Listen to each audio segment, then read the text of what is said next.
Bengaluru Rameswaram cafe ಸ್ಫೋಟ ಪ್ರಕರಣಕ್ಕೆ ಸಂಬಂಧಪಟ್ಟಂತೆ ಇಬ್ಬರು ಆರೋಪಿಗಳ ಬಂಧನವನ್ನ ಸ್ವತಃ ಎನ್ಐಎ ಖಚಿತಪಡಿಸಿದೆ. ಬೆಳಗ್ಗೆ 9 ಗಂಟೆಗೆ ರಿಪಬ್ಲಿಕ್ ಕನ್ನಡ ಎಕ್ಸ್ಕ್ಲೂಸಿವ್ ಆಗಿ ಸುದ್ದಿಯನ್ನ ಬ್ರೇಕ್ ಮಾಡಿತ್ತು. ಈಗ ಅಧಿಕೃತವಾಗಿ ಎನ್ಐಎ ಸ್ಪಷ್ಟಪಡಿಸ್ತಾ ಇದೆ, ಇಬ್ಬರನ್ನ ವಶಕ್ಕೆ ಪಡೆದುಕೊಂಡಿರೋದು ಹೌದು ಅನ್ನೋದನ್ನ.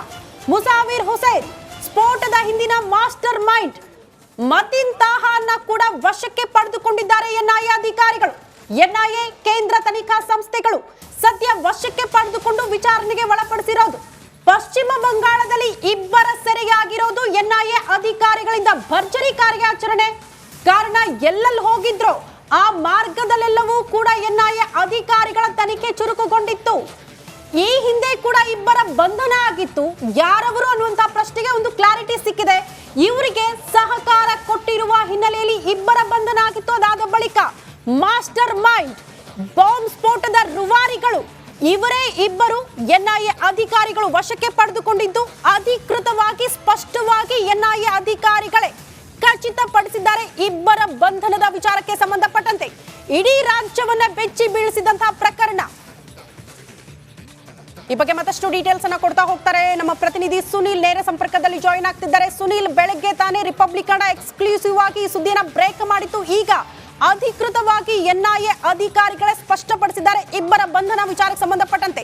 ಸದ್ಯ ತನಿಖೆಯ ವಿಚಾರಕ್ಕೆ ಸಂಬಂಧಪಟ್ಟಂತೆ ಇಬ್ಬರ ಬಂಧನದ ವಿಚಾರಕ್ಕೆ ಸಂಬಂಧಪಟ್ಟಂತೆ ಏನ್ ಕ್ಲಾರಿಟಿ ಸಿಕ್ಕಿದೆ ಸುನೀಲ್?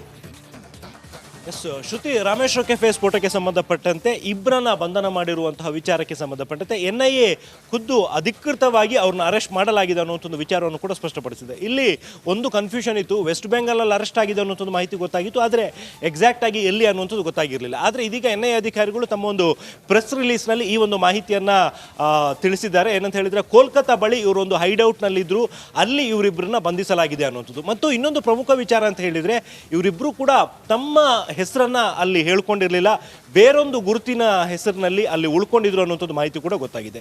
ಈ ಪ್ರೀವಿಯಸ್ ಇವರಿಬ್ಬರು ಕೂಡ ಕಳೆದ 40-42 ದಿನಗಳಿಂದ ಯಾವ ರೀತಿ ತಲೆಮರೆಸ್ಕೊಂಡಿದ್ರು ಮತ್ತು ಯಾವ ರೀತಿ ಎಸ್ಕೇಪ್ ಆಗಿದ್ರು ಅನ್ನೋಂಥದ್ದು ನೋಡ್ತಾ ಹೋದ್ರು ಕೂಡ 2020ರಿಂದ ಒಂದು ಪ್ರಕರಣಕ್ಕೆ ಸಂಬಂಧಪಟ್ಟಂತೆ ಬೇಕಾಗಿದ್ದಂತಹ ಇವರು ತಲೆಮರೆಸ್ಕೊಂಡಿದ್ರು. ಅದರಲ್ಲಿ ಅಬ್ದುಲ್ ಮತೀನ್ ತಾಹಾ ಒಬ್ಬ ಹಿಂದೂ ಹೆಸರಿನಲ್ಲಿ ತನ್ನ ಒಂದು ಗುರುತಿನ ಚೀಟಿಗಳನ್ನು ಕೂಡ ಸಿದ್ಧಪಡಿಸ್ಕೊಂಡಿದ್ದ. Aadhaar card, voter I D ಕಾರ್ಡ್ಗಳನ್ನು ಸಿದ್ಧಪಡಿಸಿಕೊಂಡು ಆತ ಹೈದರಾಬಾದ್ನಲ್ಲಿ ವಾಸ ಇದ್ದ. ಅದಾದ ನಂತರ ರಾಮೇಶ್ವರಂ ಕೆಫೆ ಸ್ಫೋಟದ ನಂತರ ಕೂಡ ಅಷ್ಟೇ ಆತ ಎಲ್ಲೂ ಕೂಡ ತನ್ನ ಒರಿಜಿನಲ್ ಹೆಸರುಗಳನ್ನು ಹೇಳ್ಕೊಂಡಿರಲಿಲ್ಲ. ಆದರೆ ಎನ್ಐಎ ಅಧಿಕಾರಿಗಳು ಅಬ್ದುಲ್ ಮತೀನ್ ತಾಹಾ ಮತ್ತು ಮುಸಾವಿರ್ ಹುಸೇನ್ ಇವರಿಬ್ಬರ ಬಗ್ಗೆ ಮಾಹಿತಿ ನೀಡಿದವರಿಗೆ 10 ಲಕ್ಷ ರೂಪಾಯಿ ಬಹುಮಾನ ಘೋಷಣೆ ಮಾಡೋದಾಗಿ ಮಾಹಿತಿಯನ್ನು ನೀಡಿದರು. ಜೊತೆಗೆ ಅವರ ಕ್ಲಿಯರ್ ಆಗಿರುವಂಥ ಫೋಟೋಗಳನ್ನು ಎಲ್ಲ ಕಡೆ ರಿಲೀಸ್ ಮಾಡಿದರು. ಇದು ಕೂಡ ಈ ಒಂದು ತನಿಖೆಗೆ ಅವ್ರನ್ನ ಪತ್ತೆ ಹಚ್ಚೋದಕ್ಕೆ ಹೆಲ್ಪ್ ಆಯಿತು.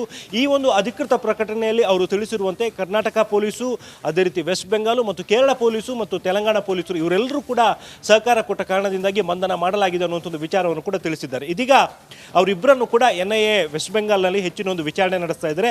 ವಿಚಾರಣೆ ಬಳಿಕ ಅಷ್ಟೇ ಇವರು ಯಾವ್ಯಾವ ರೀತಿ ಎಸ್ಕೇಪ್ ಆಗಿದ್ರು ಅನ್ನೋದು ಗೊತ್ತಾಗಲಿದೆ. ಶ್ರುತಿ, ಸುನೀಲ್, ಈಗ ಇಬ್ಬರ ಬಂಧನ ಆಗಿದೆಯಲ್ಲ, ಇವರ ಹಿನ್ನೆಲೆಯ ಬಗ್ಗೆ ನಾವು ಗಮನಿಸಬೇಕು. ಮಂಗಳೂರಿನ ಕುಕ್ಕರ್ ಬಾಂಬ್ ಸ್ಫೋಟ ಪ್ರಕರಣಕ್ಕೂ ಶಿವಮೊಗ್ಗದ ಬ್ಲಾಸ್ಟ್ ಪ್ರಕರಣಕ್ಕೂ ಕೂಡ ಇವರ ಲಿಂಕ್ ಇತ್ತು ಅನ್ನುವಂತಹ ವಿಚಾರ. ಇವರ ಹಿನ್ನೆಲೆಯ ಬಗ್ಗೆ ಎಷ್ಟು ವರ್ಷಗಳಿಂದ ತಲೆಮರೆಸ್ಕೊಂಡಿದ್ರು, ಮೋಸ್ಟ್ ವಾಂಟೆಡ್ ಇಬ್ರು ಕೂಡ ಅಂತ ಹೇಳಲಾಗ್ತಾ ಇದೆ. ಆ ಬಗ್ಗೆ ಡೀಟೇಲ್ಸ್ ಅನ್ನ ಕೊಡಬಹುದಾ ಸುನೀಲ್?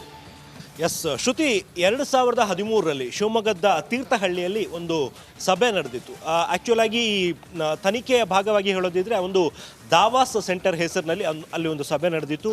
ಉತ್ತರ ಪ್ರದೇಶದಿಂದ ಮತ್ತು ವೆಸ್ಟ್ ಬೆಂಗಾಲ್ನಿಂದ ಇಬ್ಬರು ಮೌಲ್ವಿಗಳು ಆ ಒಂದು ಸಭೆಗೆ ಬಂದು ಅಲ್ಲಿ ಪ್ರವಚನವನ್ನು ನೀಡಿದರು. ಸೊ ಆ ಒಂದು ಸಂದರ್ಭದಲ್ಲಿ ಈ ಮಾಜ್ ಮುನೀರ್ ಇರ್ಬೋದು ಅಥವಾ ಇದೇ ಅಬ್ದುಲ್ ಮತೀನ್ ತಾಹಾ ಇವರೆಲ್ಲರೂ ಕೂಡ ತುಂಬಾ ಯಂಗ್ ಏಜ್ ಆಗಿದ್ದರು. ಅವತ್ತೇ ಇವರೆಲ್ಲರೂ ಕೂಡ ಉಗ್ರ ಚಟುವಟಿಕೆಗಳಲ್ಲಿ ಭಾಗಿಯಾಗೋದಕ್ಕೆ ಸಿದ್ಧವಾಗಿದ್ದರು ಮತ್ತು ಮುಂದಿನ ದಿನಗಳಲ್ಲಿ ಬೇರೆ ಬೇರೆ ಹಂತದಲ್ಲಿ ಇವರು ತರಬೇತಿಯನ್ನು ಕೂಡ ಪಡ್ಕೊಂಡಿದ್ರು.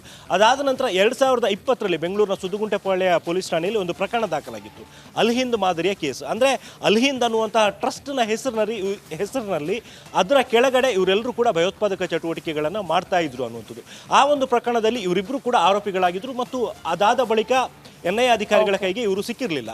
ತಲೆಮರೆಸಿಕೊಂಡಿದ್ದಂತಹ ಇಬ್ಬರಿಗೋಸ್ಕರ ಎನ್ಐಎ ಅಧಿಕಾರಿಗಳು ಹುಡುಕಾಟವನ್ನು ನಡೆಸ್ತಾ ಇದ್ರು ಮತ್ತು ಇವರಿಬ್ಬರು ಕೂಡ ಶಿವಮೊಗ್ಗದ ತೀರ್ಥಹಳ್ಳಿ ಮೂಲದವರು ಅನ್ನುವಂಥದ್ದು ಮಾಹಿತಿ ಕೂಡ ಗೊತ್ತಾಯಿತು. ಅದರಲ್ಲಿ ಎಸ್ ಸುನಿಲ್, ಧನ್ಯವಾದಗಳು ತಮ್ಮೆಲ್ಲ ಮಾಹಿತಿಗೆ.